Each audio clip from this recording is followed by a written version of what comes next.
சிறகடிக்க ஆசையில் இன்றைக்கி எபிசோடு என்னென்னா, அண்ணாமலை மனோஜ்கிட்ட கேட்குறாங்க, ஷூட்டிங் வந்து பணம் கொடுத்தாங்களா எடுக்கிறதுக்கு, அதாவது எங்களுக்கெல்லாம் கொடுத்தாங்களா, நீ ஏன் கொடுக்கல அப்படிங்கிற மாதிரி கேட்குறாங்க. மனோஜ் வந்து திரும்ப அதே சொல்கிறாரு, நான் வந்து ஷூட்டிங் முடிஞ்சதுக்கப்புறம் கொடுக்கலான்ட்டு இருந்தேன் அப்படிங்கிற மாதிரி சொல்கிறாங்க. அதையவே ரவி இவங்க எல்லாருமே வந்து பார்க்குறாங்க, கோவமாக அவரை பாட்டே இருக்கிறாங்க. மீனா வந்து உடனே மீனா வந்து உடனே என்ன பண்ணுறாங்கன்னா, ரோகிணி பார்த்து கேட்குறாங்க, உங்களுக்கு தெரிஞ்சிருந்தால் நீங்கள் சொல்லியிருக்கலாம்ல ரோகிணி அப்படின்னு கேட்கும்படி ரோகிணி வந்து ரொம்ப ஷாக்காகி பார்க்குறாங்க. அவங்களும் மனோஜ் சொன்ன மாதிரியே ஷூட்டிங் முடிஞ்சதுக்கப்புறம் தரலான்னு அவர் சொல்லிட்டாரு அப்படின்னு சொல்கிறாங்க. அதையவே திருப்பி சொல்லும்போது எல்லாருமே கோவப்படுறாங்க. அப்புறம் கோவப்படுறாங்க. மறுபடியும் மனோஜும் அதையவே சொல்கிறாரு. அதனால் வந்து எல்லோரும் அடிக்கவே போயிட்டாங்க மனோஜை. அண்ணாமலை வந்து நிறுத்துங்க அப்படின்னு சொல்லிட்டு மனோஜையும் ரோகிணியும் கூப்பிட்டு உட்கார வச்சு, உனக்கு ஷூட்டிங் எடுக்கிறதுக்கு சார் ஃபோன் பண்ணும்போது பணம் கொடுக்குறேன்னு சொன்னாரா, எவ்வளோ கொடுக்குறேன்னு சொன்னார் அப்படின்னு கேட்கும்போது மனோஜன்ட்டு 25,000 கொடுக்கணும்னு சொன்னார் அப்படின்னு சொல்கிறாங்க.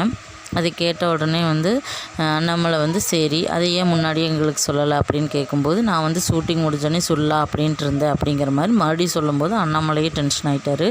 அவர் சத்தம் போட்டு மனோஜ் அடிக்க போயிட்டார். அப்புறம் எல்லோரும் பிடிச்சி நிறுத்திடுறாங்க. முத்துவும் ரவியும் இவன் அடிக்கிறாங்கப்பா, அப்படியே தான் பண்ணிகிட்டே இருப்பா அப்படின்னு சொல்லிட்டு முத்து வந்து பணத்தை அனுப்ப சொல்லிடுறான்.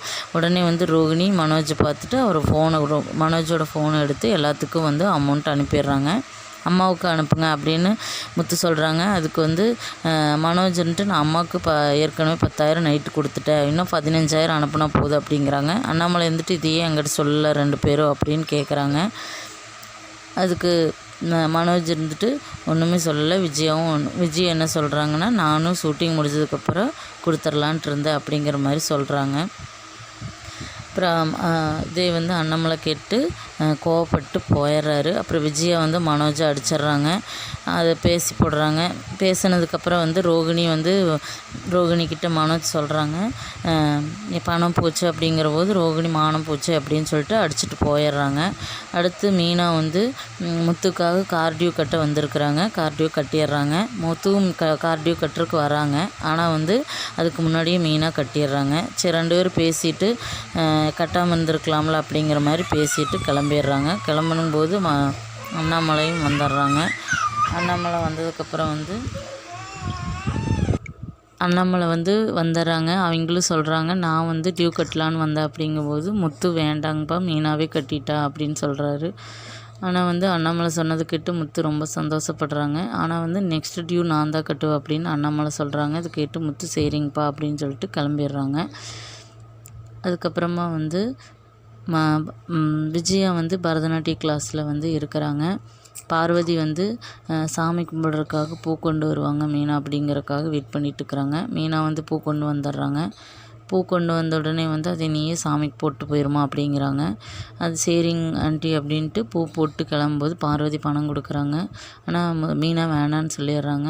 அப்புறம் கிளம்பும்போது வந்து விஜயா வந்து பேசுகிறாங்க. பேசினதுக்கப்புறமா வந்து பார்வதி கம்மனூர் விஜயா அப்படின்னு சொல்லிடுறாங்க. பணத்தை கொடுத்துட்றாங்க மீனா கையில். அப்புறம் பார்வதி வந்து மழை வர மாதிரி இருக்குது, மேலே துணி கிடக்குது அப்படின்னு சொல்கிறாங்க. மீனா வந்துட்டு நான் எடுத்து வச்சுட்டு போகிறேங்க ஆண்டிங்கிறாங்க. விஜயான்ட்டு சரி போய் எடுத்து வச்சுட்டு அதெல்லாம் மடித்து வச்சுட்டு போ அப்படின்றாங்க. அப்போ பார்த்தோம்னா விஜயாவோட ஸ்டூடெண்ட்டோட அம்மா வந்து சாரீ சேல்ஸ் பண்ண வந்திருப்பாங்க. விஜயா வந்து அவங்ககிட்ட பேசிவிட்டு சாரீ வந்து வாங்கறதுக்கு ரெடி கரெக்டாக இருக்குதா, நம்மளுக்கு வந்து அழகாக இருக்குதா அப்படின்னு பார்த்துட்ருப்பாங்க. அவங்க வந்து சாரீ எல்லாமே வந்து விஜயா அவங்ககிட்ட நேக்காக பேசி விற்றுருவாங்க. சாரீ வந்து டோட்டலாக 3 சாரீ எடுக்கிறேன், 45,000 அப்படின்னு சொல்லுவாங்க. அப்புறம் சரின்ட்டு பேசிகிட்ருப்பாங்க. பார்வதியும் வந்து கேட்டு இருப்பாங்க அவங்க பேசுகிறத. அதுக்கப்புறம் மீனா வந்து சாரியெல்லாம் மடித்து வச்சுட்டு கிளம்பிடுவாங்க. விஜயாகிட்டே சொல்லிவிட்டு கிளம்பிடுவாங்க. அப்புறம் பார்வதி வந்து பணம் எடுக்கிறதுக்கு விஜயை அனுப்பிவிடுவாங்க, போய் பணம் எடுத்துட்டோம் அப்படின்ட்டு. விஜயை பணம் விட்டோன்னு சொன்னோன்னே பார்வதி மேலே வருவாங்க. பார்த்தா பணம் இருக்காது.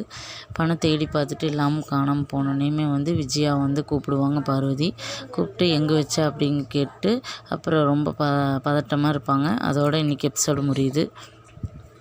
இது மாதிரி எல்லா எபிசோடும் தெரிஞ்சுக்கிறதுக்கு என்னோடய சேனலை சப்ஸ்கிரைப் பண்ணுங்கள். தேங்க்யூ.